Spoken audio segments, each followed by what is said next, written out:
Hi லக்கிட்டீஸ், இன்னைக்கு நம்ம டேயோட ஃபனா மை டாக்டர் ஹஸ்பண்ட் எபிசோட் 120 தான் பார்க்க போகிறோம். So HS must imagine yourself. Okay, வாங்க நம்ம வீடியோக்குள்ளே போகலாம். லாஸ்ட்டாக இதில் முடிச்சிருந்தோம் அப்படின்னா, சோகமாக கிடந்தாலும் தாயோட வயிற்றில் கிடந்த நிமிடங்களில் எப்படி தூக்கம் வந்துச்சு அப்படின்னு தெரியாமல் தூங்கி கிடந்தவனோட பேக்கெட்டில் இருந்த மொபைல் கொடுத்த வைப்ரேஷன் சத்தத்தால் கண்ணை திறக்கிறான். திறந்த அடுத்த நொடி அவன் பார்வை லக்ஷ்மியை சுற்றி வட்டமிடுது. அவள் இப்பயும் மயக்கத்தில் தான் இருக்கா அப்படின்னு தெரிஞ்சதும் சோகமாகி போகிறான். இருந்தாலும் வேதனையை உள்வாங்கிட்டு பேக்கெட்டில் இருந்த மொபைலை எடுத்தா மேனேஜர்கிட்ட இருந்தால் ஃபோன் கால் வரவும் அதை அட்டன் பண்ணி காதில் வைக்கிறான். சார், டிவி ஃப்ளாஷ் நியூஸ் பார்த்தீங்களா? ராஜ்கிருஷ்ணா வலிப்பு நோயால் நேற்று நைட்டு ஹாஸ்பிட்டல் அட்மிட் ஆகியிருந்தார்ல. இன்றைக்கி நைட்டு அவன் நடிக்கிறான்னு தியா மேடம் ஆதாரத்தோட நிரூபித்து மறுபடியும் போலீஸில் மாட்டி விட்டுருக்காங்க அப்படின்னு மேனேஜர் மூச்சு விடாமல் பேசிகிட்டு இருக்கா. காலை கட் பண்ணிட்டான். அவன் இருக்கிற மனநிலையில் அடுத்தவங்க கதையை கேட்க அவனுக்கு நேரம் இல்லை. பொறுமையாக எழுந்து ரூமை விட்டு வெளியே போக கதவை திறந்தா வெளியே முகமூடியோட டாக்டர் கெட்டப்பில் வாசலில் நின்றுட்டு இருக்கான் அந்த பிட் பாக்கெட் பாஸ்கர். டேயோ, டாக்டர் ஏன் இப்படி வாசலில் நிற்கிறாரு அப்படின்னு திகச்சு பார்க்குறான். பாஸ்கரோ ஃபோட்டோவில் பார்க்கும்போது சாக்லேட் பை மாதிரி இருந்தான். நேரில் 6.25 அடி உயரத்தில் அவன் போட்டிருக்கிற சட்டையே கட்டுடலுக்கு சொந்தக்காரன் அப்படின்னு சொல்ல, இவனை எப்படி 5 அடியில் குள்ளமாக இருக்கிற தன்னால் தூக்கிக்கிட்டு போக முடியும் அப்படின்னு திகச்சாலும் பேக்கெட்டுக்குள்ளே கையை விட்டு மயக்க மருந்து கர்ச்சீஃபை தேடினா கர்ச்சீஃபை காணலை. எங்கே விழுந்துச்சு அப்படின்னு அவன் தரையை பார்த்துட்ருக்க. டாக்டர், அம்மா எப்படி இருக்காங்க அப்படின்னு அவன் கேட்க, நீ என்னத்துக்கு ஏன் அத்தாவை பற்றி கேட்குற? அவள் ஊரில் சோக்கா இருக்கா அப்படின்றான் பாஸ்கர். இது என்ன மொழி, தமிழ் தானா அப்படின்னு திகச்சு போயிட்டான். ஒரு டாக்டர் சேரி பாஸை பேசுகிறாரு.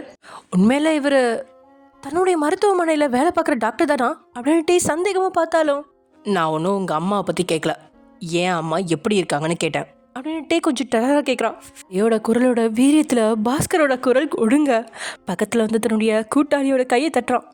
லேடி நர்ஸ் கெட்டப்பில் இருக்கிறேன் அப்படிங்கிறத மறந்து, தலை ஆத்தா டாப்பு டக்கரு சூப்பர் ஃபிகரு சோக்கா இருக்கா, நீ வீட்டுக்கு போ, நான் உன்னைய பெத்தவளை டாப்பு டக்கராக பார்த்துக்கிறேன் அப்படின்றான் அவனோட ஒரிஜினல் குரலில். லேடி நர்ஸ் ஆண் குரலில் பேசுகிறாளே அப்படின்னு அடுத்ததா அவன் திகச்சு பார்த்தாலும் ஒன்றும் சொல்லாமல் பேக்கெட்டில் இருந்த மொபைலை எடுத்துக்கிட்டு முன்னே நடந்துட்டு போகிறான். தன்னுடைய கூட்டாளியோட தலையில் தட்டின பாஸ்கர், பொண்ணு கிட்டப்ப போட்டுட்டு பிஸ்கோத் ஆம்பளை குரலில் பேசுறியா அப்படின்னு கண்ணடிச்சிட்டு கையை நீட்டுறான். இடுப்பில் இருந்த கர்ச்சீஃபை எடுத்து அதில் மருந்து தடவி பாஸ்கரோட கையில் கொடுக்குறான் அந்த கூட்டாளி. மொபைலை நோண்டிக்கிட்டு முன்னாடி போகிற டேக்கு பின்னாடி இருந்து 2 பேரும் சத்தம் இல்லாமல் போனதோட ஆட்கள் யாரும் இல்லாத இடத்துல வச்சு டேயோட மூக்கில் ஒரு கர்ச்சீஃபை வச்சு அவனை மயங்க வைக்கிறதுக்கு 2 பேரும் தயாராகிற நேரம் 2 பேரோட முதுகலையும் கையை வைக்கிறான் ஒருத்தன். எவன்டா அது அப்படின்னு 2 பேரும் திரும்பி பார்த்தா கருப்பு பேண்ட்டு கருப்பு சட்டையில் WWE ரெஸ்லிங்கில் வர்ற பிராக் லெஸ்னர் மாதிரி பயங்கரமான கட்டுடலில் நின்றுட்டுருக்கிறான் டேயோட பாடி கார்டு ஒருத்தன். 2 பேரும் மூக்கிலையும் ஆளுக்கு ஒரு பஞ்சை கொடுத்து அப்படியே கீழே விழு வச்சிட்டான்.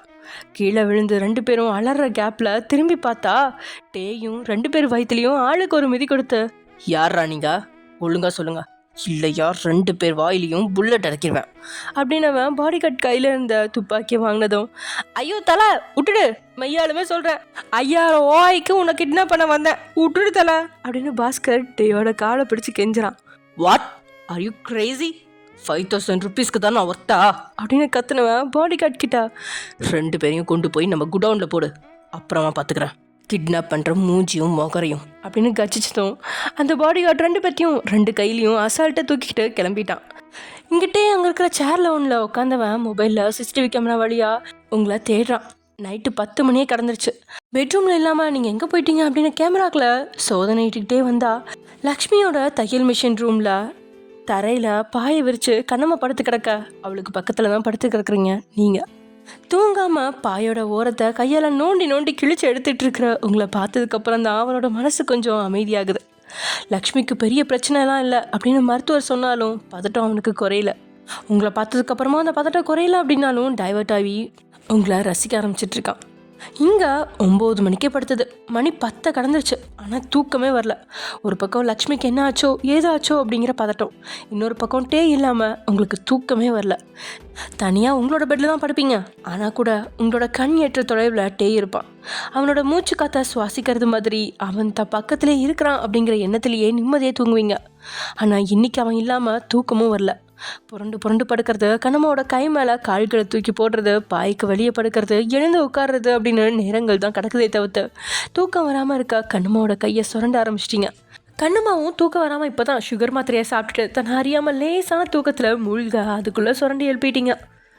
இன்னைக்கு உன்னை கொல்ல போகிறேன் வயன், இப்போதான் கண்ணு விளிம்பில் தூக்கம் வந்துச்சு, அதுக்குள்ளே எழுப்பி விடுறியா அப்படின்னு அவள் முறைக்க. அக்கா கோச்சுக்காதீங்க, அத்தையை பார்க்காம தூக்கமே வர மாட்டேங்குது, பேசாமல் நம்ம 2 பேரும் காம்பவுண்டு ஏறிக்குச்சு ஆட்டோ பிடிச்சி ஹாஸ்பிட்டலுக்கு போயிடுவோமா, என்கிட்ட 1000 ரூபாய் இருக்குது அப்படின்னு நீங்கள் சொல்ல, என்கிட்ட 2000 ரூபாய் இருக்குது, மூடிக்கிட்டு தூங்கு அப்படின்னு சொல்கிறா கண்ணம்மா. அக்கா அப்படின்னு நீங்கள் கத்த, ஏன்டி இப்படி உசுர் எடுக்கிற, காம்பவுண்டு ஏறி குதிச்சு கோவிலுக்கு போயிட்டு வந்தது தெரிஞ்சுதான் அந்த காம்பவுண்டை 10 ஆள் உயரத்துக்கு கட்டி பிடிச்சிருக்காரு உன் புருஷன், இதுக்கு மேலே எப்படி காம்பவுண்ட் ஏறி குதிக்க முடியும், ஒழுங்காக தூங்கு வயன், நாளைக்கு காலையில் ஏதாவது பண்ணலாம் அப்படின்னு சொல்கிற கண்ணம்மா. மறுபடியும் புரண்டு கிடந்து தூங்க முயற்சித்து தோட்டு போன நீங்கள் இந்த முறை ரகசியமாக ஹாஸ்பிட்டலுக்கு போக இன்னொரு திட்டத்தை போட்டுட்டு கண்ணம்மாவை எழுப்பலாம் அப்படின்னு பார்த்தா பாவம் அவள் ஆழமாக மூச்சை இழுத்து விட்டு நிம்மதியாக தூங்கிட்டு இருக்கா. இதனால் அவளை தொந்தரவு செய்யாமல் எழுந்து வெளியே வந்த நீங்கள் டேக்கு ஃபோன் பண்ணுறீங்க. ஸ்க்ரீனில் எல்லாத்தையுமே பார்த்துட்டு இருந்தவன் தனக்கு ஃபோன் வந்ததும் உதட்டில் ஒரு சின்ன புன்னகை எட்டி பார்க்க மொபைல் எடுத்து காதில் வச்சு, ஏண்டி தூங்கவே விட மாட்டியா அப்படின்னு தூக்க கலக்கத்தில் பேசுகிற மாதிரி பேசுகிறான். காதுலேருந்து மொபைலை அப்படியே எடுத்து சுட்டரிக்கிற அளவுக்கு முறைச்சி பார்க்குறீங்க நீங்கள். உங்களுக்கு கண்ணில் ஒட்டு பொடி கூட டே இல்லாமல் தூக்கம் வரல, இவன் தூங்கிக்கிட்டு இருக்கிறானா அப்படின்னு பொறாமல் அப்பட்டமாக உங்களோட முகத்தில் தெரிய கையில் இருந்த இன்னொரு மொபைல் வழியாக அதை பார்த்து ரகசியமாக சிரிச்சிட்ருக்கான் அந்த கல்வன். அது நானும் நல்லா தூங்கிட்டு தான் இருந்தேன், இருந்தாலும் அத்தையோட ஞாபகம் வந்துச்சு, அதான் ஃபோன் பண்ணேன், அவங்கள பத்திரமா பார்த்துக்கோங்க, குட் நைட் அப்படின்னு நீங்கள் கோவமாக சொல்ல, okay good night sweet dreams அப்படின்னு டே சொல்லிட்டான். உங்களோட கண்ணெல்லாம் நொடி பொழுதில் கலங்கிடுச்சு. என்னால் நீ இல்லாமல் தூங்க முடியல, நீ மட்டும் நிம்மதியாக தூங்குறியா, உனக்கு தூக்கமே வராது, கனவுல கண்டிப்பாக காஞ்சரிங் பேய் தான் வரும், இது என்னோட சாபம், நான் என் பாட்டி வீட்டுக்கு போகிறேன், நீ திரும்பி வரப்போ நான் இருக்க மாட்டேன் அப்படின்னு கண்ணை இறுக மூடி சத்தமாக கத்துறீங்க நீங்கள். சொல்லப்போனால் உங்களை அறியாத அழுகையும் எட்டி பார்த்துருக்க தேம்பி தேம்பி அழுகிற மாதிரி வந்த நீங்கள் கையில் இருந்த ஃபோன் கால் இன்னும் கட் ஆகாமல் இருக்கிறதே கவனிச்சு பொறுமையாக காதில் வச்சா எதிர்பக்கத்தில் டேயோட சிரிப்பு சத்தம் பயங்கரமாக காதை கிழிக்குது. இதனால் புருவங்கள் இடுங்க நீங்கள் நிற்க, ஹே பொண்டாட்டி என்னடி இவ்வளோ சபிக்கிற, நீ வேணா கண்ணம்மாவை கட்டி பிடிச்சிட்டு நல்லா தூங்கலாம், ஆனால் எனக்கு கட்டி பிடிச்சி தூங்க யாருமே இல்லை, நீ வேணா வரையா அப்படின்னு கேட்குறான் டே. கண்கள் அகலமாக விரிஞ்சு நின்று நீங்கள் புரியல அப்படின்னு சொல்ல, வீட்டுக்கு முன்னாடி கார் நிற்குது, நேராக வா, காருக்குள்ளே ஏறு, ஹாஸ்பிட்டலுக்கு வந்து சேரு, என்னை கட்டி பிடிச்சிக்கிட்டு படுத்து தூங்கு, வரையாடி அப்படின்னு சொன்னது தான் உண்டு. காலை கட் பண்ணிவிட்டு ஒரே ஓட்டமாக வீட்டுக்கு வெளியே ஓடிட்டீங்க. அவன் சொன்னது மாதிரியே கார் உங்களுக்காக காத்து நிற்க வந்த வேகத்தில் உள்ளே ஏறி ஜம்முன்னு உட்காந்து நீங்கள் கண்ணம்மா அப்படிங்கிற ஒருத்தியை மறந்து காரில் டேயை பார்க்க சந்தோஷமாக கிளம்பிட்டீங்க. உள்ளுக்குள்ளே பல வேதனை இருந்தது டேக்கு. ஆனால் இந்த நொடி அவனுக்கு அந்த வேதனையே இல்லை, கவலையே இல்லாமல் பிறந்த குழந்தை மாதிரி சந்தோஷமாக உட்காந்துருந்தனோட பார்வை எல்லாமே வாசலையே பார்த்துட்ருக்கு. லக்ஷ்மியோட ரூமுக்கு போய் செக்கப்பை முடிச்சுட்டு வெளியே வந்த டாக்டர் துர்காவோட பார்வை டேயை கண்டு வியக்குது. உதட்டில் சிரிப்பு, வாசலை எதிர்பார்ப்போடு பார்க்குற அவனோட பார்வை அப்படின்னு அவனை பார்க்குறதுக்கு புதிய ஆளாக தெரியுறான். யாருக்கிட்டையும் சிரிக்க மாட்டான், உங்களை முன்னாடிலாம் காயப்படுத்துவான், எடுத்தெறிஞ்சு பேசுவான் அப்படின்னு இருக்கும். அப்போல்லாம் அவனை முரடன் அப்படின்னு நினச்சா, ஆனால் இப்போ தான் அவனுக்கும் சிரிக்கவும் பேசி பழகவும் தெரியும் அப்படிங்கிறதே துர்காவுக்கு புரியுது. மானசீகமாக தொண்டையை செருமி டேயோட பார்வையை தம் பக்கம் திருப்புறா. உதட்டில் இருந்த சிரிப்பை மறைச்சி எழுதுவான். அம்மா இப்படி இருக்காங்க அப்படின்னு கேட்கா. சார் நான் ஏற்கனவே சொல்லிட்டேன், அவங்களுக்கு சாதாரண மயக்கம்தான், அவங்க டென்ஷன் ஆனால் இந்த மாதிரி அடிக்கடி மயங்குவாங்கன்னு உங்களுக்கே தெரியும், நீங்கள் தான் தேவையில்லாமல் ஃபீல் பண்ணிகிட்ருக்கீங்க. நாளைக்கு காலையில் கண்ணை திறந்துருவாங்க, நீங்கள் டிஸ்சார்ஜ் பண்ணி வீட்டுக்கு அழைச்சிட்டு போயிடலாம். நல்லா ரெஸ்ட் எடுக்க வச்சாலே அவங்களுக்கு எல்லா பிரச்சனையும் சரியாயிடும், டேக்கர் அப்படின்னு பாசிட்டிவாக சொல்லிட்டு துர்கா போனதும் இன்னும் டேக்க மகிழ்ச்சி ஆயிடுச்சு. நாளைக்கு ஒரு நாள் முழுசும் அம்மா கூடயும் மனைவி கூடயும் வீட்டிலே இருக்கணும் அப்படின்னு நினச்சவன் மேனேஜருக்கு ஃபோன் பண்ணி, நாளைக்கு நான் ஆஃபீஸ்க்கு வர மாட்டேன், ஆஃபீஸ் உன் கண்ட்ரோலில் இருக்கட்டும், அதுக்காக பார்ட்டி செலிப்ரேஷன் என் ஆஃபீஸை நார் அடிச்சேன்னு வச்சுக்கோ, உன்னை கொன்றுவேன் அப்படின்னு கத்துறான் டே. ஒரு நாளும் இல்லாமல் மனைவி பக்கத்தில் படுக்க அனுமதி கிடைச்சிட்டா சந்தோஷத்தில் தூங்கி கிடந்த மேனேஜரோ, பாவி பாஸு, இதை நீ ஒரு மெசேஜ் அனுப்பி சொல்லியிருக்கலாம்ல, இப்போ இதை நீ ஃபோன் பண்ணி சொல்லணும்னு என்னையா அவசியம், நிம்மதியாக தூங்க கூட விட மாட்டியா அப்படின்னு உள்ளுக்குள்ளே பண்ணாலும் வெளியே சொல்ல முடியாமல், ஓகே பாஸ் குட் நைட் அப்படின்னு சொல்லி முடிக்கிறதுக்குள்ளே டே காலை கட் பண்ணிட்டான். அவன் மட்டும் பக்கம் பக்கமாக கத்துவான், நம்ம புலம்பல கேட்கவே மாட்டான், சரியான தகராறு பிடிச்சவன் அப்படின்னு மேனேஜர் புலம்பிட்டு இருக்கும்போதே மேனேஜரோட தலையில் தலானியை தூக்கி போட்டா மனைவி மேரிஷா. பொண்டாட்டி பக்கத்தில் இருக்கிறப்ப எவக்கிட்ட கடலை இருக்கிற அப்படின்னு அவன் முறைக்க, ஐயோ அப்படிலாம் இல்லாமா, இது என் பாஸ் தான் அப்படின்னு சொன்னது தான் உண்டு. அடுத்த 10 நிமிஷத்தில் தலையில் துண்டு போட்டுக்கிட்டு ரூமுக்கு வெளியில் மேனேஜரை உட்கார வச்சுட்டு ரூமுக்குள்ளே நிம்மதியாக தூங்கிட்டு இருக்கா மேரிஷா. ரைட்டு, கடவுள் ஏதோ இறக்கப்பட்டு என் பொண்டாட்டி மனசை மாற்றினாருன்னு பார்த்தா இன்றைக்கும் எனக்கு சிவராத்திரி தானா, ஏசப்பா. நேரங்கள் இப்படியே கிடக்க 1 மணி நேரமாக்கியும் நீங்கள் இன்னும் வந்து சேரல. நைட்டு வேலையில் டிராஃபிக் கூட இருக்காது. அப்புறம் ஏன் அவள் இவ்வளோ நேரமாக்கியும் வரல அப்படிங்கிற எண்ணத்தோட லக்ஷ்மியோட பக்கத்தில் இருந்தவன் எழுந்து போய் சார்ஜில் இருந்த மொபைல் எடுத்து பார்த்தா நெஞ்சே பதற அளவுக்கு 50க்கும் மேலே மிஸ்டு கால்கள் நிறைஞ்சு கிடக்கு. லக்ஷ்மி ஒரு முறை பார்த்துட்டு மொபைலையும் எடுத்துக்கிட்டு ரூமை விட்டு வெளியே வரலாம் அப்படின்னு கதவை திறந்தா அங்கே தான் மயூரியும் பாடி கார்ட்ஸும் பதட்டமாக நின்றுட்டு இருக்காங்க. சார் அது அப்படின்னு மயூரி ஏதோ பேச வரும்போதே உதட்டில் கையை வச்சு அமைதியாக இருக்கும்படி சிக்னல் காட்டுறான். மயூரி உடனே அமைதியாயிடா ரூமை விட்டு வெளியே வந்து கதவை மூடினவன் இப்போ சொல்லு வயனுங்க அப்படின்னு கேட்குறான். சார் வயன் மேடம் இந்த காரில் ஒரு டிரைவர் 2 பாடி கார்ட்ஸ் இருந்தாங்க. கார் ஸ்மூத்தாக வந்துட்டு இருக்கிறப்ப திடீர்னு ஃப்ரண்ட் டயர் பஞ்சர் ஆயிருக்கு. வயன் மேடத்தை தவிர மற்ற 3 பேரும் கீழே இறங்கி டயர் மாற்றிட்டு இருக்கிறப்ப திடீர்னு வயன் மேடம் காரில் இருந்து கீழே இறங்கி பக்கத்தில் இருந்த இன்னொரு காரில் ஏறி போயிருக்காங்க. கார் வேகமாக போனதில் பாடி கார்ட்ஸ் எல்லாம் தடுக்கவும் முடியலையாம். இருட்டாக இருந்ததில் காரோட நம்பரையும் நோட் பண்ண முடியல. அது ஒரு பழைய மாருதி கார்னு சொல்கிறாங்க அப்படின்னு மயூரி சொல்லிட்டு இருக்கும்போதே காரில் உங்களை அழைச்சிட்டு வர போன 2 பாடி கார்ட்ஸில் ஒரு பாடி கார்டோட கடவாப்பல் உடையிற அளவுக்கு ஒன்று கொடுக்குறான்ட்டே. பைத்தியக்காரங்களா, ஒருத்தியோட பாதுகாப்புக்கு 2 பாடி கார்ட்ஸ் ஒரு டிரைவர் இருந்ததுக்கப்புறமும் அசால்ட்டாக ஒருத்தி இன்னொரு காரில் போயிட்டான்னு சொல்கிறீங்க. இதெல்லாம் நம்புற மாதிரியா இருக்குது? சென்னையில் எத்தனையோ மாருதி கார் இருக்குது. இதில் எந்த காரை போய் தேடுறது? ஒரு காரோட நம்பர் கூட உங்களால் நோட் பண்ண முடியாதா? எனக்கு மட்டும் ஏதாவது ஒன்று ஆச்சுன்னா உங்கள் 2 பேரோட தோலையும் உரிச்சு தொங்க விட்டுருவேன் அப்படின்னு கட்டினதில் அவனுக்கு முன்னாடி இருந்த எல்லாருமே பயந்து போயிட்டாங்க. கையை இறுக்கமாக பிடிச்சிக்கிட்டு அங்கேயும் இங்கேயும் நடந்த டேக்கு தினமும் ஒரு பிரச்சனை வர்றதை தாங்கிக்கவே முடியல. அதுவும் உங்களோட பேரை வச்சு வரும்போது அவனுக்கு பயமும் பதட்டமும் அதிகமாகுது. கடைசியாக நீங்கள் உடஞ்சு போன அன்னைக்கு உடஞ்சு போன மண்பானையாக தான் டேயோட மனநிலை இருந்துச்சு. மறுபடியும் இது என்ன புதுசாக இருக்குது, அதுலேயும் நீங்களாவே இறங்கி இன்னொரு காரில் ஏறினீங்க அப்படிங்கிறத நம்பவே முடியல. சென்னையில் உங்களுக்கு யாரையுமே தெரியாதே, அப்புறம் எப்படி இன்னொரு காரில் ஏறி இருப்பீங்க அப்படின்னு 2 நிமிஷம் யோசிச்சவன் அங்கேருந்த பாடி கார்ட்ஸில் 20க்கும் மேற்பட்டவரை உங்களோட படித்து உங்களோட தோழிகளோட வீட்டுக்கும் ரித்திக்கோட வீட்டுக்கும் அனுப்பி வச்சிட்டான். செக்யூரிட்டி டீமுக்கும் தகவல் அனுப்பி உங்களை கண்டுபிடிக்கிற வேலையை செய்ய சொல்லிட்டான். மொபைலையும் அழுத்தி பிடிச்சி உங்களை கடத்தினதா யாராவது ஃபோன் பண்ணுறாங்களா அப்படின்னு பயத்தோடனே நின்றுட்டுருக்கான். அதுக்குள்ளே அங்கே வந்த பாடி கார்டு ஒருத்தன், சார் வீடியோ கிடச்சிருக்கு அப்படின்னு சிசிடிவி கேமராவை காட்டுறான். ரொம்ப தூரத்தில் இருந்த கேமராவில் தான் அந்த காட்சி பதிவாக இருக்குது. மரத்தடி பக்கத்தில் காரை ஓரம் கட்டிட்டு பாடி கார்ட்ஸ் 2 பேரும் டிரைவரோட கீழே இறங்கி காரோட முன்பக்கத்து டயரை சரி செஞ்சிட்ருக்க. அந்த காரோட பக்கத்தில் நிற்கிது மாருதி கார் ஒன்று. இருட்டாக இருந்ததால் இன்னொரு காருக்குள்ளே இருந்தது யார் அப்படின்னு தெரியல. ஆனால் நீங்கள் காரோட கண்ணாடியாக கீழே இறக்கி தலையை வெளியே விட்டு சிரித்து பேசினபடியே நீங்களாவே காரில் இருந்து இறங்கி இன்னொரு காரில் ஏறி இருக்கீங்க அப்படிங்கிறது மட்டும் தெளிவாக வீடியோவில் பதிவாயிருக்கு. இந்த நொடி உங்களை மேலே சொல்ல முடியாத அளவுக்கு கோபம் தான் டேக்கை எட்டி பார்க்குது. ஒவ்வொரு நொடியும் உங்களை பாதுகாக்கணும், குடும்பத்தை பாதுகாக்கணும் அப்படின்னு அவன் நாயாக பாடுபடுறான். இவங்களுக்குலாம் அவனோட பயத்தில் துளி அளவாது இருக்கா அப்படின்னு புரியாத பதட்டத்தில் தவிக்கிறான். போதா குறைக்கு இருட்டாக இருந்ததால் காரோட எண் வேறு கேமராவில் பதியலை. வேறு ஒரு சில கேமராக்களில் பார்க்கலாம் அப்படின்னு அந்த ஏரியாவில் அவ்வளவா கேமராக்கள் இல்லாததால் மெயின் ஏரியாவில் இருக்கிற கேமராக்களை மட்டுமே செக் பண்ண முடிஞ்சுது. அதுலேயும் ஏராளமான மாருதி கார்கள் இருந்ததால் எந்த காரில் நீங்கள் போனீங்க அப்படின்னு கண்டுபிடிக்க முடியாத சூழ்நிலை. இன்னொரு பக்கம் சந்தேகப்பட்டு சோதிக்க சொல்லி அனுப்பின இடங்களில் நீங்கள் இல்லை. 1/2 மணி நேரம் ஆகியும் யாருமே உங்களை கடத்தினதா ஃபோன் செய்யாமலும் இருக்க. பதட்டத்தில் நரக வேதனையில் துடிக்கிற மனிதனான என்ன டேக்கு இன்றைக்கி அவனை கடத்த டாக்டர் நர்ஸ் கிட்டப்பில் சுற்றி தெரிஞ்ச அந்த 2 பேரோட ஞாபகம் வருது. உடனே மொபைல் எடுத்து ஒருத்தனுக்கு ஃபோன் பண்ணுவேன். அவங்கள அடித்து துவச்சி விசாரிச்சியா யார் என்ன கடத்த சொன்னது அப்படின்னு கேட்க, சார் அது உங்கள் குழந்தை தியா தான் கடத்த சொல்லியிருக்காங்க அப்படின்ற அந்த பாடி கார்டு ஒத்துட்டு அஷ்டகுணராக சொல்லிச்சு டேக்கு. தியா எதுக்கு தன்னை கடத்த சொன்னா, அதுலேயும் வெறும் 5000 ரூபாய்க்கு தன்னை கடத்துற அளவுக்கு நம்ம என்ன சாதாரண ஆளா அப்படின்னு லேசான கோபம் வேற எட்டி பார்த்தாலும் ஆளை கட் பண்ணனோட அடுத்த ஃபோன் கால் தியாவுக்கு பறக்குது. அவள் அட்டன் பண்ண அடுத்த நொடி, சின்ன கடத்த முடியலன்னு ஒயனை கடத்துறேன்னு எனக்கு நல்லா தெரியும், ஒழுங்கா சொல்லு அவள் எங்கே இருக்கா அப்படின்னு கேட்குறான் டெரரா. இந்த ஆள் என்ன கண்ணால் பார்த்த மாதிரி கரெக்டாக கேட்குறான் அப்படின்னு முழிச்சவ, ஓ வையனா, என் பஸ்ஸுக்குள்ளே தான் வச்சேன், இப்போ காணலை மாம்ஸ் அப்படின்னு நக்கலாக சொல்ல, இந்த பேச்செல்லாம் வேணாந்தியா, என் பதட்டம் உனக்கு தெரியாது, ப்ளீஸ் ஒயன் எங்கே இருக்கான்னு சொல்லிடு அப்படின்னு கத்தாமல் பவ்யமாக கேட்டது தியாவுக்கு வித்தியாசமாக இருக்குது. இவனுக்குள்ளே இப்படியும் ஒரு காதலா அப்படின்னு வியக்கிறா. சாரி மாம்ஸ், உங்களை டென்ஷன் ஆக்கிறதுக்கு இப்படி பண்ணலை, அக்கா உங்களை சர்ப்ரைஸ் பண்ணுறதுக்கு ஜிமின் கிட்ட ஐடியா கேட்டா. அவன் இந்த மாதிரி ஒரு கேனத்தனமான கிட்னாப்பிங் பிளானை போட்டான். எனக்கு தெரிஞ்ச ஒரு பீச் ரெஸ்டாரண்ட்டில் தான் அவள் இருக்கா. அவளோட சர்ப்ரைஸை கெடுக்காமல் எதுவும் தெரியாதது மாதிரி அங்கே போய் சேருங்க அப்படின்னு சொல்லிட்டு தியா காலை கட் பண்ணிட்டா. ஒரு நொடி டீயோட டென்ஷன் குறைஞ்சிருச்சு.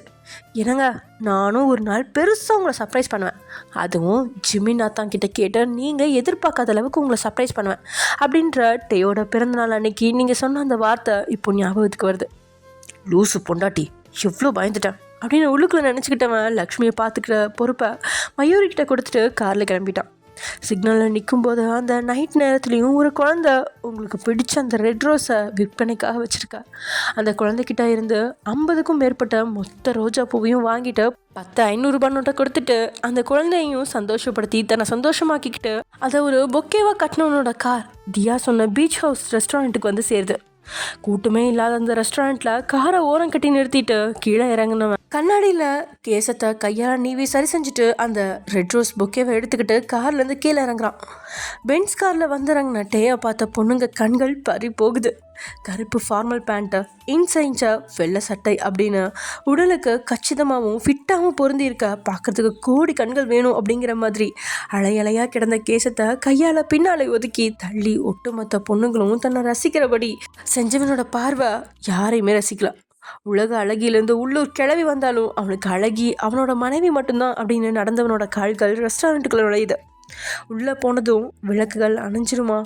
நீங்கள் சர்ப்ரைஸாக தான் முன்னாடி வந்து நிற்பீங்களா, இல்லைன்னா உங்களை கிட்னாப் செஞ்சுட்டாங்க அப்படின்னு கண்ணீர் வடித்து ஏமாற்றுவீங்களா? அப்படி என்னதான் சர்ப்ரைஸ் செய்ய போகிறீங்க அப்படின்னு பயங்கர எதிர்பார்ப்பில் உள்ளே நுழைஞ்சா நீங்கள் தூரமாக ஒரு சேரில் உட்காந்து கையில் ஜூஸை வச்சு குடிச்சிக்கிட்டு இருக்கீங்க. டே அப்படிங்கிற ஒருத்தன் வந்தது கூட தெரியாமல் ஜூஸை குடிச்சிட்டு இருக்க நீங்கள் எதிர்பக்கத்தில் உட்காந்துருந்தவங்ககிட்ட சிரித்து சிரித்து பேசிகிட்டு இருக்கீங்க. அந்த நபர் திரும்பி இருந்ததால் அவனோட முகம் தெரியல.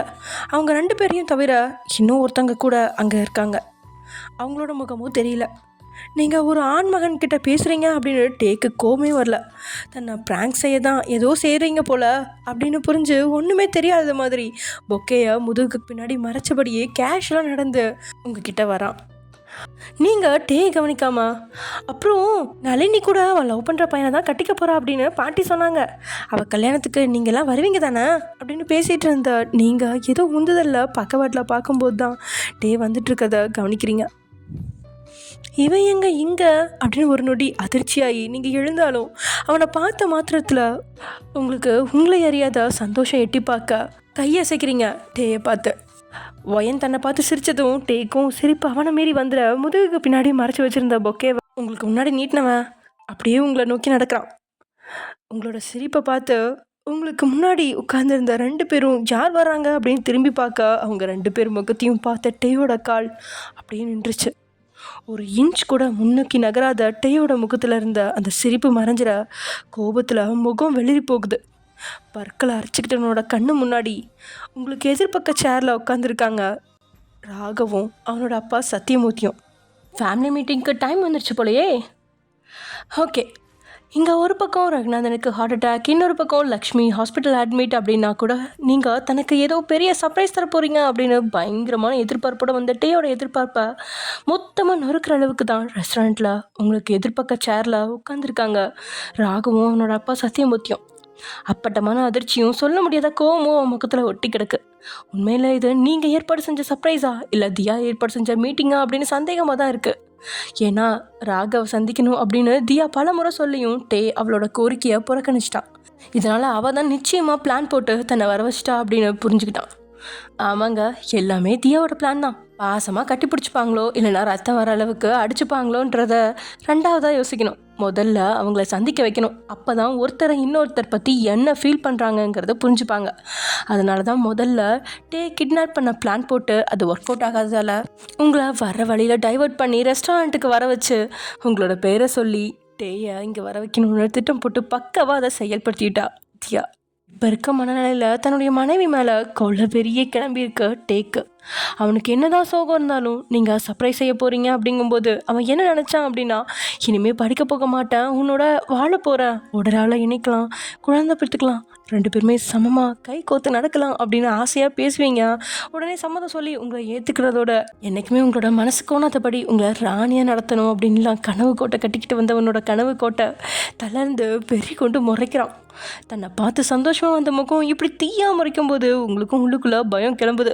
அந்த பயத்தில் சேலம் முந்தானியை கசக்கிக்கிட்டு நீங்கள் நிற்க வந்த வேகத்தில் கையில் இருந்த சிகப்பு ரோஜா பூங்கத்தை டேபிளில் அடித்து நசுக்கிறான். அந்த சத்தம் கேட்டு ரெஸ்டாரண்ட்டில் இருந்த ஒரு சிலரோட பார்வையும் டேயோட பக்கம் திரும்புது. ஆனால் டேயோட பார்வை உங்களை மட்டுமே பார்க்க, இங்கே நடி பண்ணுறா அப்படின்னவன் உங்களோட பதிலை எதிர்பார்க்காம உங்களோட வலது கையை அழுத்தி பிடிச்சி இழுக்கிறான். உங்களோட வலது கையில் இருந்த தங்க வளையல் அவனோட அழுத்த மனப்பிடியில் நசுங்கி உங்களோட கையை சீண்டி காயப்படுத்துது. அப்படின்னு அலறி கத்த தோணுதான்.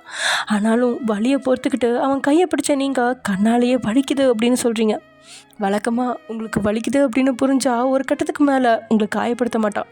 ஆனால் இன்றைக்கி நீங்கள் காயப்பட்டாலும் பிரச்சனையே இல்லை, நீங்கள் அவன் கூட இப்பயே வரணும் அப்படிங்கிற பிடிவாதம். அவன் கண்களில் இருக்க இழுத்த இழுப்பில் உங்களை கொண்டு போகிறதுக்காக அவன் முயற்சிக்கும் போது டேயோட வலது கையை பிடிச்சிக்கிட்டான் ராகவ். டே ராகவை எரிக்கிற பார்வையால் முறைச்சாலும் ராகவ் அமைதியாக டேயோட கை நாடி துடுப்பை உணர்த்துற நரம்பு பக்கத்தில் குறிப்பிட்ட ஒரு இடத்தை மட்டுமே அழுத்தி பிடிக்கிறான்.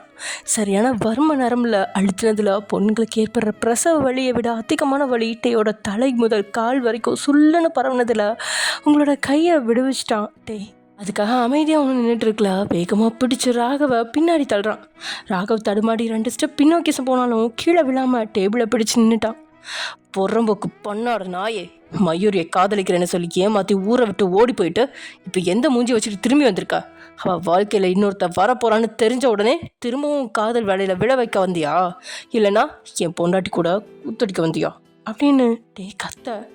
ராகவ் நினச்சா டேக்கிட்டியும் அது ரொம்ப சிம்பிள், மயூரியை அனுபவிச்சு முடிச்சிட்டேன், அடுத்ததான் அவன் பொண்டாட்டி அனுபவிக்க வந்தேன் அப்படின்னு எல்லாரும் முன்னாடியும் தம்பியை அசிங்கப்படுத்தலாம்.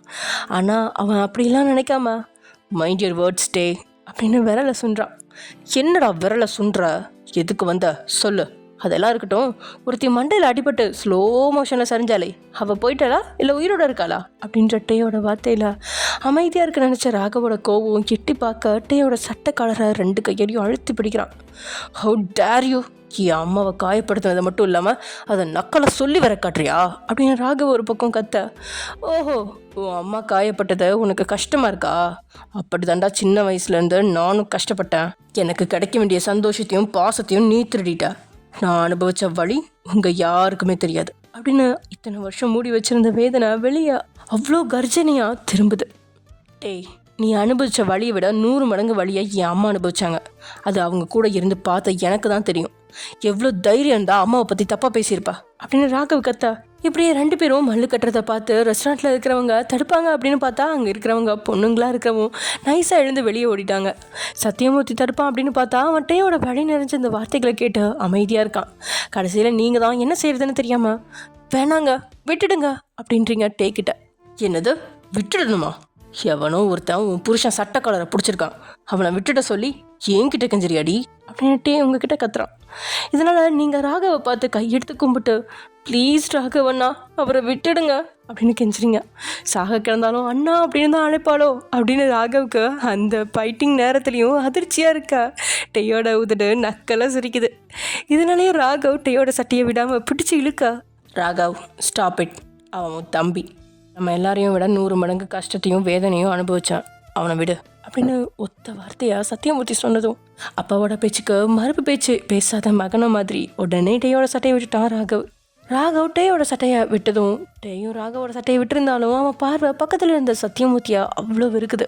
இந்த சத்தியமூர்த்தியும் அவனோட மகனும் மகேஸ்வரியோட வாழ்க்கையில் வராமல் இருந்திருந்தா டேக்கு எல்லா பாசமும் கிடைச்சிருக்கும்.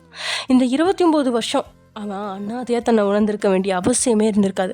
தனக்கு கிடைக்க வேண்டிய எல்லாத்தையுமே பறிச்சிட்டாங்களே அப்படின்னு 2 பேர்த்தையும் முறைச்சி பார்த்தவனோட கண்கள் டேபிளில் இருந்த கண்ணாடி ஜாடியை தான் பார்க்குது. தூக்கி 2 பேர் தலையிலும் அடித்து உடைக்கலாமா அப்படின்னு கண்ணனோட பார்வையை பார்த்து உஷாரான நீங்கள் கண்ணாடி ஜாடியை மறைக்கிற மாதிரி நின்றுக்கிட்டீங்க. அமைதியாக எழுந்த சத்தியமூர்த்தி, டே உன் கோபம் நியாயமானது தான், அதுக்காக அப்படின்னு சத்தியமூர்த்தி தொடங்கும் போதே முகத்துக்கு நேராக கையை நீட்டுறான். டே வாயை மூடு, அடிச்சு நான் செத்துருவேன். உன் வழிக்கு நான் வரமாட்டேன், ஏன் வழிக்கு நீ வராத. நீயும் உன் மகனும் என் வாழ்க்கையை கெடுத்ததெல்லாம் போதும். இனிமேல் நீயும் உன் மகனும் கண்ணு முன்னாடி வந்துடாதீங்க. இப்போதான் ஒரு 6 மாதமாக என் வாழ்க்கையை விரும்பி வாழ ஆரம்பிச்சிருக்கேன், கெடுத்துடாதீங்க, புரியுதா அப்படின்னு கத்துறான் கொடூரமாக. இத்தனை வருஷம் மனசுக்குள்ள கோபத்தையும் வன்மத்தையும் இவன் வளர்த்துக்கிற அளவுக்கு அப்படி என்ன தப்பு செஞ்சோம் அப்படின்னு அவங்களுக்கு தெரியல. ஆனாலும் அவங்க 2 பேருமே மகேஸ்வரோட வாழ்க்கையில் வந்ததால் அனாதை ஆயிட்டான் அப்படிங்கிறத மட்டும் புரியுது. சத்தியமூர்த்தியும் என்ன செய்வான், காதல் தோல்வியால் இருந்தவனை வீட்டில் உள்ளவங்க வற்புறுத்தி சின்ன வயசுலேயே கல்யாணத்தை பண்ணி வச்சிட்டாங்க. அதோட விளைவா அவனை விட வயசில் சின்னவளாக இருந்த அவனோட மனைவி பிரசவத்தின் போது இறந்துட்டான். கை குழந்தையோட சென்னையில் எந்த பக்கம் போகிறது அப்படின்னு தெரியாமல் நின்னவனோட முன்னாடி அவளா வந்தா முன்னாள் காதலி மகேஸ்வரி. கழுத்தில் தாலியோட இன்னொருத்தனோட மனைவியாக வந்திருந்தா. அவன் அவ்வளவா பழகினாலும் ராகவுக்கு தான் எதுவும் தெரியாதே அவள் கையை அம்மா அப்படின்னு பிடிச்சிட்டான். அவளும் குழந்தை மேலே காட்டின பாசத்தில் ஒரு கட்டத்தில் சத்தியமூர்த்தி பழையபடி காதலில் விழுந்துட்டான். இங்கே பாருக்குள்ள, நான் உனக்கு திரும்பவும் காதலிக்க ஆரம்பிச்சிட்டேன் போல இருக்கு, இனிமேல் என்னைய பார்க்க வராத, அதான் உனக்கு நல்லது அப்படின்னு அவன் எச்சரிக்கையாக சொன்ன வார்த்தைக்கு அவளோ நானும் காதலிக்கிறேன், ஏன்னா அவங்க கூட எங்கேயாவது அழைச்சிட்டு போயிடுவீங்களா அப்படின்னு கேட்டுட்டா. ஆரம்பத்தில் மறுத்திருந்தாலும் அப்புறம் அவளை ஏற்றுக்கிட்டான். இதனால் பாதிக்கப்பட்டது வீட்டை விட்டு மகேஸ்வரி ஓடி வரும்போது அவள் வயிற்றில் குடிக்கொண்டிருந்த அந்த கருவான தான் அப்படின்னு என்னைக்கும் புரிஞ்சிருச்சு. நாங்கள் பண்ணது தப்பு தான், அதுக்காக மன்னிப்பு கேட்குறேன், உன் காலில் வேணால் விழுக்கிறேன், எங்களுக்காக நீ ஒன்றே ஒன்று மட்டும் பண்ணு. அவள் இன்னும் உயிரை பிடிச்சிக்கிட்டு கட்டில் அசையாமல் படுத்து கிடக்கிறதுக்கு காரணம் நீ மட்டும்தான். ஒரே ஒரு வாட்டி அவளை போய் பாரு, அது மட்டும் எங்களுக்கு போதும். இனி உன் கண்ணு முன்னாடி நானும் என் பையனும் வரமாட்டோம் அப்படின்றான் சத்தியமூர்த்தி. அவனுக்குள்ளே இருக்கிற அந்த வேதனைக்கு சத்தியமூர்த்தியோட வார்த்தையெல்லாம் காதில் ஏறாது. என் வீட்டு நாய் கூட உன் பேச்சை கேட்காது அப்படின்னு சொன்னவன் உங்களோட கையை பிடிக்கிறான். ஒழுங்கா வாடி அப்படின்னு உங்களை இழுத்த இழுப்புக்கு அழைச்சிட்டு போக பார்க்க பட்டுன்னு அங்கே இருக்கிற ஒரு மர டேபிளை அழுத்தி பிடிக்கிறீங்க. நீங்கள் அழுத்தி பிடிச்ச வேகத்துக்கு டேயோட கைகள் உங்களோட கையை விட்டு பிரிஞ்சிட திரும்பி பார்த்து உங்களை தீயாக முறைக்கிறான். என்னங்க, நான் சொல்கிறது கேளுங்க, ஒருத்தங்க முடியாத நிலைமையில் இருக்கிறப்ப அவங்கள நம்ம அவாய்ட் பண்ணக்கூடாது, ஒரே ஒரு வாட்டி போய் பாருங்க ப்ளீஸ் அப்படின்னு நீங்கள் சொல்ல, ஷட் யுவர் பிளட்டி மவுத், இந்த நியாயம் பேசுகிற வேலையெல்லாம் பப்ளிக் பிளேஸில் வச்சுக்காத, உன்னோட அதிகாரம் எல்லாமே பெட்ரூம்குள்ளே மட்டும்தான் இருக்கணும், படுக்க வந்துட்டு அதிகாரம் பண்ணுறான், ஒழுங்கா என் கூட வா அப்படின்னு இருக்கிற கோபத்தை உங்ககிட்ட வேற தாறுமாறாக காட்டி உங்களோட கையை இறுக்கி பிடிக்கிறான். டேயோட இந்த வார்த்தையில் அச்சு அசலாக சுனிலோட சாயல் இருக்க ஒரு நொடி பயந்தே போயிட்டீங்க. நீங்கள் உங்களோட மரியாதை அவ்வளோதானா, என்ன வார்த்தை சொல்லிட்டான், படுக்க வந்தவா அப்படின்ற எண்ணத்திலேயே கண்ணீர் வடியா அவன் இழுத்த திசையிலேருந்து எதிர் திசையில் இழுத்து தன் கையை உருவ நீங்கள் முயற்சிக்க அதுக்கு இடம் கொடுக்காம விடாமல் உங்களை அழைச்சிட்டு போக முயற்சிக்கிறதுல ஒரு கட்டத்தில் நீங்கள் அவனோட கையையே அழுத்தி கடிச்சிட்டிங்க. அப்படின்னு கையை உதற கேப்பில் ஓடி போய் சத்தியமூர்த்தியோட பக்கத்தில் போய் நின்றுட்டீங்க. நீங்கள் ஒரு பக்கம் சொன்ன வார்த்தையை தப்பு அப்படின்னு மன்னிப்பு கேட்கணும், இன்னொரு பக்கம் ரியாலிட்டியாக இவ்வளோ வருடம் ஃபேஸ் பண்ணாமல் ரூமுக்குள்ளே அடைஞ்சு கிடந்ததால தான் இவ்வளோ வன்மமும் இவ்வளோ கோபமும். இப்போயாவது அவங்க பேச்சுக்கு அவன் செவிசாய்க்கணும் அப்படிங்கிறதாலேயே டேயோட பக்கம் நீங்கள் போகலை. உங்களுக்குள்ளே இருக்கிற அந்த பிரச்சனை முடிவுக்கு வந்தால் மயூரி ஆசைப்பட்ட வாழ்க்கை உங்களுக்கு கிடைக்கும். ஒரு வேளை உங்களை படிக்க வைக்கவும் வாய்ப்பு இருக்குது அப்படின்னு துளி நம்பிக்கையில் இப்படி ஒரு முடிவு எடுத்திருக்கீங்க. ஒழுங்கா வந்துருவோயன், இல்லைனா நடக்கிறதே வேற அப்படின்னு உருட்டல் மிரட்டலாக கணவனாக சொன்னாலும் இல்லை நான் வரமாட்டேன், அவங்க சொல்கிற மாதிரி ஒரே ஒரு வாட்டி மகேஸ்வரத்தை போய் பாருங்க, இந்த ஒரு விஷயத்துலையாவது என் பேச்சை கேளுங்க அப்படின்னு நீங்கள் நியாயமாக சொன்ன வார்த்தை அவனுக்கு ரோஷத்தை தூண்டுற வார்த்தையாயிடுச்சு. இருந்தாலும் கோபத்தை இழுத்து பிடிச்சிக்கிட்டு ஒழுங்கா வாவாயன், அந்த பொம்பளை எனக்கு தேவையில்லை, நீ மட்டும் போதும், செத்தாலும் அவளை நான் பார்க்க மாட்டேன், வா வீட்டுக்கு போவோம் அப்படின்னுட்டே முடிவா அமைதியாக சொல்லிட. அதை விட முடிவா நீங்கள் பயந்து ஓடாமல் ஒரே ஒரு வாட்டி அவங்கள பாருங்கள், நீங்கள் பார்க்காத பட்சத்தில் நான் வரவே மாட்டேன் அப்படின்னு நீங்கள் சொல்ல, இப்போது அவன் அடக்குன கோபம் வெளியே கடந்து ஓடுற ஆடு மாதிரி மாறுது. ஓகே ஃபைன், உன்னால் வர முடியாது அவ்வளோதானே, அவங்க கூடவே கடை, என் வீட்டு பக்கம் வந்துடாத அப்படின்றட்டே திரும்பி கூட பார்க்காம போயிட்டான். இங்கே உங்களோட இதயமே படப்படக்குது, தன்னை எப்படி ஒரே நொடியில் அவனால் கழட்டி விட முடிஞ்சுது அப்படின்னு நீங்கள் புரியாமல் பார்க்க போன வேகத்தில் ஒரு முறை திரும்பி பார்த்தவன் பேண்ட் பேக்கெட்டுக்குள்ளே கையை நுழைச்சி உள்ளேருந்து எடுத்த சின்ன கிஃப்டை தூக்கி வீசுகிறான் உங்களோட காலடியில். அடுத்த நொடி கையில் ஒரு அசிங்கமான சிம்பிளையும் காட்டிட்டு, அதாவது நடுவிரல், அவன் பாட்டுக்கு கிளம்பிட்டான். தேக்கி வச்சிருந்த உங்களோட கண்ணீர்லாம் மடமடன்னு வடியுது. உங்களுக்கு அவன் தர்ற மரியாதை இவ்வளோதானா? உண்மையில் ஆணும் பெண்ணும் சமம் இல்லையா? அவனுக்கு கீழே தான் நானா? அவன் சொன்னா அவன் கூட போகணும், அவன் பேச்சை மதிக்கணும். அப்படின்னா உங்களோட பேச்சை யார் மதிக்கிறது அப்படின்னு உறைஞ்ச சிலையாக நிற்கிறீங்க. அதே சமயம் இந்த உலகத்தில் தான் பெருகிற 2 நபர்களுக்கு முன்னாடி நீங்கள் அவனை கேவலப்படுத்திட்டீங்க. தன்னுடைய பேச்சை கேட்கல அப்படிங்கிற கோபத்தில் காரை எடுத்துக்கிட்டு கிளம்பினாலும் ரெஸ்டாரண்ட்லேருந்து 1/2 கிலோமீட்டர்ஸ் டிஸ்டன்ஸில் காரை நிறுத்திட்டான். அதுக்கு மேலே அவனால் உங்களை விட்டு போகவும் முடியல. அதுக்காக திரும்பி வந்து உங்களை கூட்டிகிட்டு போகிறதாவும் இல்லை. என்னடா இது அடுத்த பிரச்சனையா அப்படின்னு நினச்சாலும் 29 வருஷமாக அவங்க மேலே கொள்ள வரியில் இருந்தான் டே. அப்படி இருக்கிறப்ப திடீர்னு அவங்க வந்ததும் அவங்க பேச்சை கேட்டால் அவன் டேவே கிடையாது. அதுக்குன்னு வயனை விட்டுட்டு வந்துட்டான். அதுதான் கொஞ்சம் கஷ்டமாக இருக்குது. இந்த வயன் அவன் வாழ்க்கையை அவளே கெடுத்துக்கிறான். ஒருவேளை வயன் திரும்பி வந்தா டே அவளை மறுபடியும் ஏற்றுக்குவானா? இல்லை ஏதாவது அவளை கெட்டவளாக்கி அவளுக்கு ஒரு பேர் வச்சு வெளியே தொத்தி விட்டுறானா? ஐயோ இது வேற தெரியலையே. நல்ல வேலை அந்த 3 idiots நான் மூட்டை பூச்சிங்க அங்கே இல்லை வீட்டில். இல்லைன்னா அதுங்களும் சேர்ந்துட்டு டேவை உசுப்பேத்தியே ஏதாவது ஒன்று அவனை செய்ய வச்சு உங்களையும் அவனையும் பிரித்து வச்சுருக்கோங்க நேரம். ஓகே ஃப்ரெண்ட்ஸ், இதோட இந்த எபிசோட முடிச்சுக்கலாம். நெக்ஸ்ட் எபிசோட என்ன நடக்க போகுது அப்படிங்கிறதா நெக்ஸ்ட் எபிசோடில் பார்க்கலாம். Okay bye.